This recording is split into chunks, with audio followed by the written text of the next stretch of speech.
인생이란 언제나 생각대로만 흘러가지만은 않습니다. 좋을 때가 있으면 반드시 나쁨이 찾아오고 나쁨이 있으면 언젠가는 좋아지는 법이죠. 이 사실을 사람은 너무나도 당연하게 알고 있습니다. 자신이 살아가면서 이와 같은 사실을 그대로 경험하니까요. 하지만 또 알고 있는 것이 있죠. 이와 같은 사실을 알면서도 사람은 상식적으로 행동하지 않는다고요. 천벌을 받는다. 좋은 말입니다. 피해자에게 해줄 수 있는 위로의 말 중 가장 무난한 것이죠. 하지만 현대 사회에 들어서서 이 천벌은 존재할까요? 오늘의 주제, 업보는 존재하는가? 시작합니다.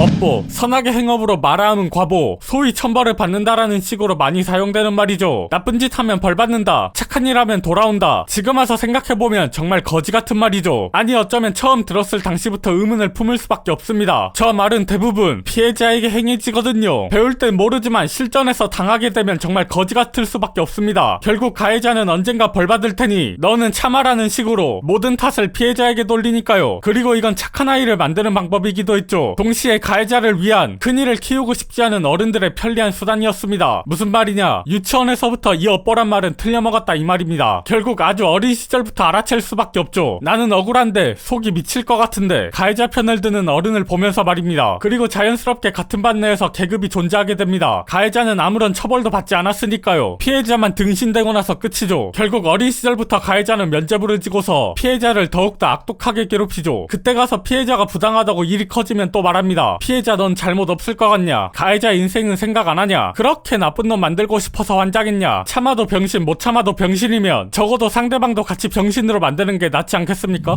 물론 천벌을 받았다는 사례가 없는 것은 아닙니다. 비록 아주 소수의 사례지만 말이죠. 전형적인 소수로 다수의 사례를 뭉개버리는 케이스가 아닐까 합니다. 현대사회에서 가장 중요한 것이라고 한다면 돈이라 할 수 있습니다. 그러고 보니 돈이 전부는 아니라고 했던 옛말이 떠오르네요. 시간이 지나면 결국 돈이 최고인 것을. 정보화 시대가 되면서 사람들은 정보를 손쉽게 접할 수 있게 되었습니다. 자신의 경험을 커뮤니티를 통해 퍼뜨릴 수 있게 되었고 그것을 통해 간접 경험을 할 수 있는 세상이 되었죠. 그리고 깨달을 수밖에 없습니다. 업보란 없다. 자신만 겪었다고 생각한 일들이 SNS를 통해 공유되면 너무나도 흔한 일이라는 걸 알게 되거든요. 자신을 괴롭히거나 언제나 문제아로 불리던 애들은 변함없이 잘 나가는 것은 물론 배알이 뒤틀릴 정도로 잘 먹고 잘 사는 모습을 보면 업보는 존재할 수 없죠. 물론 업보를 받은 경우도 존재하긴 합니다. 아주 소수로요. 여기서 더 나아가 우리의 분통을 터뜨리게 만드는 각종 비인륜적인 사건들, 이 사건들의 결과를 보면 아무리 부정하려 해도 부정할 수 없습니다. 인생 족같다. 인과응보는 지랄이다. 업보를 받는 건 소수니 딱히 신경 쓸 정도는 아니다. 그러면 또 이렇게 말할 수 있습니다. 죽고 나면 그 인과를 다 치를 것이다. 참 쌉소리가 아닐 수 없습니다. 결국 가해자가 뒤질 때까지 또 피해자에게 참으라고 말하는 거니까요. 살아있을 때도 참으라고 하더니 이젠 죽을 때까지도 참으라? 피해자는 뭐 성인 군자입니까? 모든 걸 다 참게? 이 현상은 특히나 현대 사회의 모든 것, 돈에 관련해서 심하게 이뤄지며 아주 미친듯이 처벌이 이뤄집니다. 예, 정신 나갈 정도죠. 일반 사람이라면 모으지도 보지도 못할 돈을 해먹어도 징역 10년 이내로 끝나니까요. 인간관계에서 업보를 맞는다? 그게 지금 현 21세기에 할 소리는 아니죠. 아나키를 믿는 것과 다를 바가 없습니다. 아니면 인디언식 기우제겠네요. 특히 사기 피해자는 더더욱 이해하지 못할 개소리가 바로 업보일 겁니다.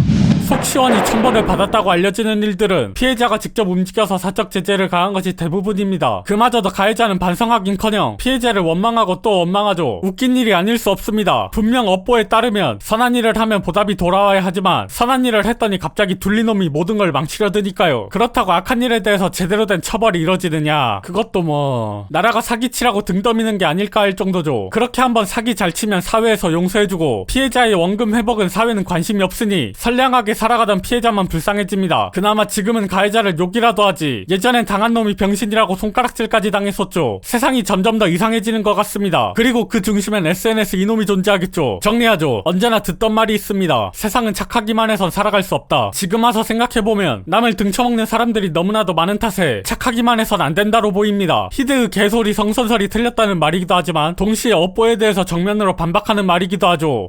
난 천벌받는 거 직접 봤는데? 개인과 사회는 다릅니다. 개인적인 사사로운 일들에 대해선 업보가 작용할지도 모르죠. 하지만 사회로 보았을 때 딱히 란 생각이 들 수밖에 없습니다. 대표적으로 마치 사회에서 사기를 장려하는 게 아닐까 싶을 정도로 너무나도 현실이 거지 같으니까요. 일종의 가스라이팅이 아닐까 생각이 들 정도로 제대로 된 보상도 없이 피해자에게 감내하라는 말은 예나 지금이나 똑같은 게 아닐까 합니다. 물론 옛날에도 개인적인 사건에선 차이가 없지만 옛날엔 처벌이 강하기라도 했으니까요. 말하고 보니 이런 상황인데 사회가 유지되는 게 신기하기도 합니다. 이건 역시 소수로 다수를 모수를 매도해서 생각하는 것이겠죠. 모든 사람들이 억울한 피해자가 되진 않을 테니까요. 하지만 몇 억을 해먹고도 징역 사는 모습을 보고 있자면 나도 사기칠 수 있으면 치고 만다 생각이 들 겁니다. 참, 선한 일을 행하면 돌아오는 게 그만큼 커야 할 테지만 나쁜 일을 행했을 때 돌아오는 리턴은 상상할 수 없을 정도입니다. 바늘도둑이 소도둑이 될 때까지 사회는 기회를 주고 또 주고 또 주고 사기꾼을 키워가는 형태로 괴물을 만들어내죠. 그것을 그저 개인의 양심으로 지켜내기엔 SNS의 발달로 더더욱 이런 사례들이 우후죽순 쏟아지고 사람들은 받아들이고 있죠. 과연 이게 옳게 된 세상일까 생각됩니다. 언제까지 무고한 피해자가 가해자가 천벌을 받기를 기다려야 하는 걸까요? 사회가 제대로 된 처벌을 내리지 않는다면 시간이 지날수록 사람들은 사적 제재를 외칠 것입니다. 그것이 사회의 모습일까요? 상식 밖의 사건들이 점점 더 이뤄지는 지금, 선한 일을 행해도 돌아오는 리턴은 쥐꼬리도 안 되는 현재, 한번 사기치고 평생을 잘 먹고 잘 사는 모습을 보며 우리는 어떤 생각을 가질까요? 이상으로 괴담이었습니다.